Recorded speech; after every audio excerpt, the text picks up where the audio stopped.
Assalamualaikum warahmatullahi wabarakatuh. Salam sejahtera untuk kita semua. Baik, di kesempatan kali ini saya akan mempresentasikan mengenai tugas dari mata kuliah pengetahuan bahan agroindustri, di mana pada kesempatan kali ini saya akan membahas mengenai potensi dan perspektif dari material agroindustri. Sebelum masuk ke dalam inti dari presentasi kali ini, izinkan saya memperkenalkan diri terlebih dahulu. Perkenalkan, nama saya Nerfajarina Septianisa dari Prodi Teknologi Agroindustri Universitas Internasional Semen Indonesia dengan NIM 204191010. Baik, sebelumnya saya akan mengenalkan terlebih dahulu potensi dari pengembangan bahan agroindustri di Indonesia sendiri. Yang pertama, bahan agroindustri di Indonesia sangat mudah dijumpai sehingga sumber daya alamnya itu sangatlah besar, sehingga untuk pengembangan dari industri agro sendiri sangatlah berpotensi besar di Indonesia.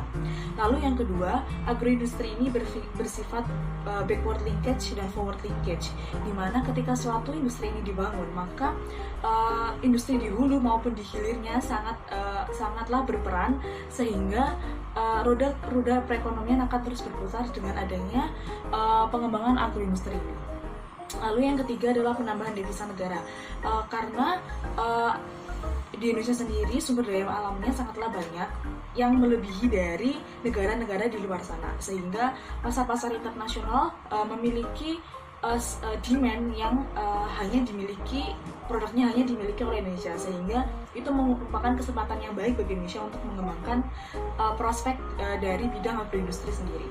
Lalu yang ketiga, agroindustri ini bersifat renewable atau mudah diperbarui karena sifatnya itu ditanam dan selalu berulang-ulang penggunaannya seperti itu, sehingga dapat diperbarui secara bertahap seperti itu.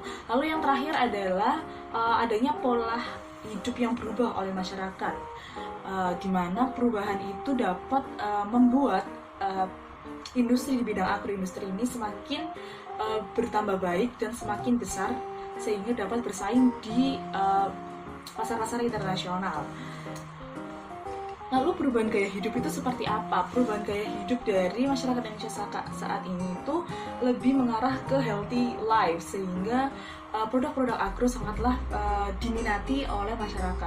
Apabila masyarakat menginginkan produk tersebut, maka demand dari masyarakat semakin besar terhadap produk agro, sehingga hal ini membuat industri-industri agroindustri akan berlomba-lomba menggunakan bahan-bahan agro dan menurunkannya menjadi produk derivatif lainnya, sehingga masyarakat lebih memiliki banyak pilihan terhadap produk-produk tersebut, sehingga industri juga akan berjalan seiring dengannya perubahan gaya hidup dari masyarakat.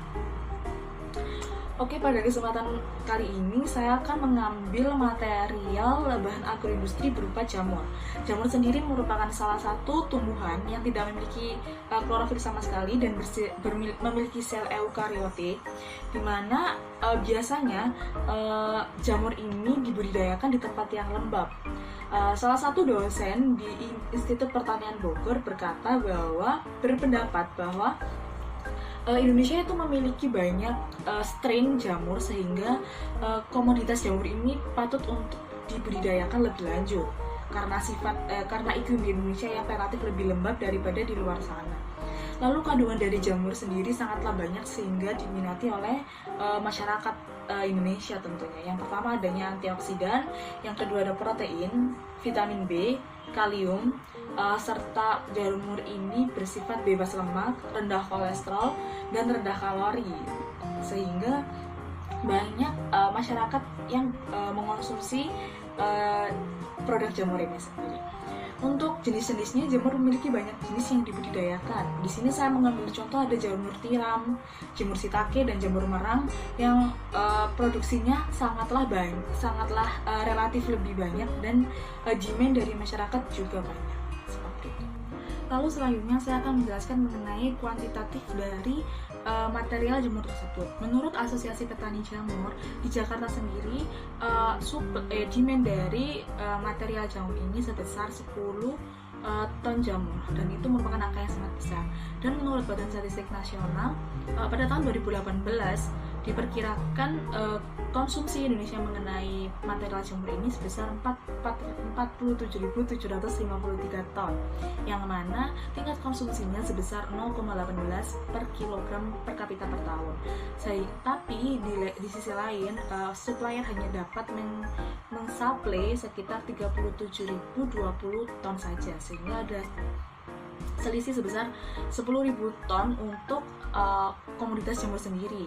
Lalu jamur Indonesia ini juga diekspor di mancanegara, di mana tingkat ekspornya juga relatif tinggi, sekitar 5.300 ton, di mana nilai transaksinya dapat mencapai 9 juta US dollar, dan itu merupakan angka yang besar untuk peningkatan devisa negara.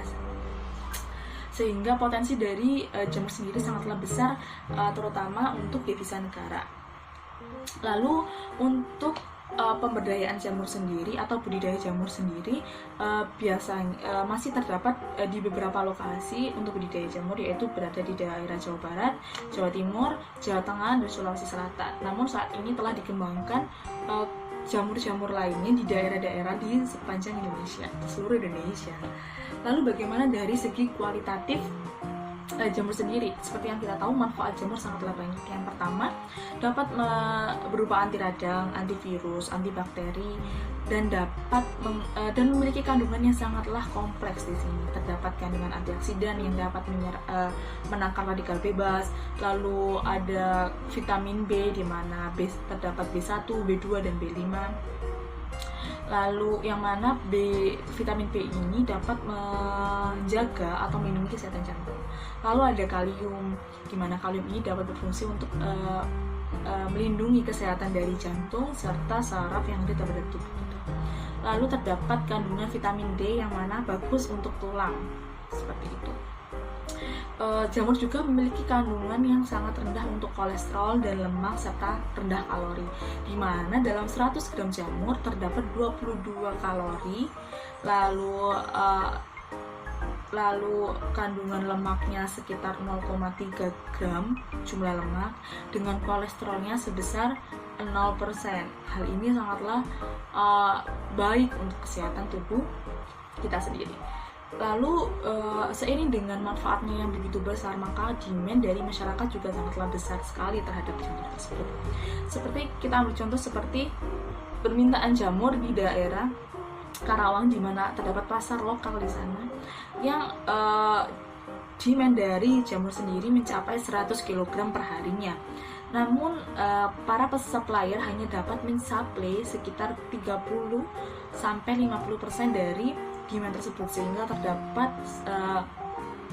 kekurangan untuk supply dari jamur tersebut, sehingga jika potensi ini dikembangkan akan berakibat baik bagi keberlangsungan perekonomian di Indonesia sendiri. Lalu aspek-aspek apa saja yang perlu diketahui dari pengembangan jamur tersebut? Terdapat 3 aspek, yaitu aspek teknologi, aspek manajemen, aspek sistem atau teknis. Di mana aspek teknologi dapat berupa cara-cara seperti teknologi sterilisasi, inkubasi, lalu pengendalian hama, terus teknologi pasca panen dan panen. Hal itu sangat harus ditingkatkan pengetahuannya terhadap petani-petani jamur di Indonesia. Lalu yang kedua ada aspek manajemen, yaitu berupa aspek pemasaran, aspek sumber daya manusia, dan aspek finansial, di mana aspek pemasaran ini dapat berupa strategi-strategi serta 4P, product, promotion, price, dan place yang harus diketahui oleh para pembudidaya jamur sendiri. Lalu yang ketiga ada aspek sistem dan teknis, di mana aspek ini dapat berupa karakteristik jamur, kapasitas industri jamur, lokasi jamur, di mana hal ini juga berpengaruh terhadap pengembangan dari industri di sektor pertanian jamur. Seiring dengan manfaat yang begitu banyak industri-industri dan UKM yang mengembangkan produk jamur ini menjadi produk derivatif lainnya. Seperti yang pertama ada daging tiruan, di mana saat ini vegan sangat diminati oleh masyarakat, yaitu pola hidup sehat di mana hanya mengonsumsi makanan yang bersifat nabati saja, sehingga jamur ini cocok untuk substitusi dari daging-daging olahan lainnya, di mana ada daging tiruan. Lalu ada kaldu jamur, di mana kaldu jamur ini memiliki asam glutamat yang relatif lebih tinggi sekitar 30%, sehingga itu cocok untuk perasa dan memiliki rasa yang gurih. Lalu ada kecap jamur juga, di mana kecap jamur ini diproduksi oleh beberapa UKM dan belum dikembangkan dalam segi industri yang besar. Lalu ada mie jamur, keripik jamur, dan jamur frozen, di mana hal ini dapat meningkatkan value dari jamur sendiri, sehingga sehingga konsumen dan produsen juga memiliki dampak yang baik dengan terhadap adanya konsumsi jamur sendiri. Sekian presentasi dari saya mengenai potensi dan perspektif bahan agro yaitu jamur. Terima kasih sudah mendengarkan presentasi saya. Mohon maaf apabila ada salah kata dan perbuatan saya selama presentasi kali ini. Terima kasih. Assalamualaikum warahmatullahi wabarakatuh.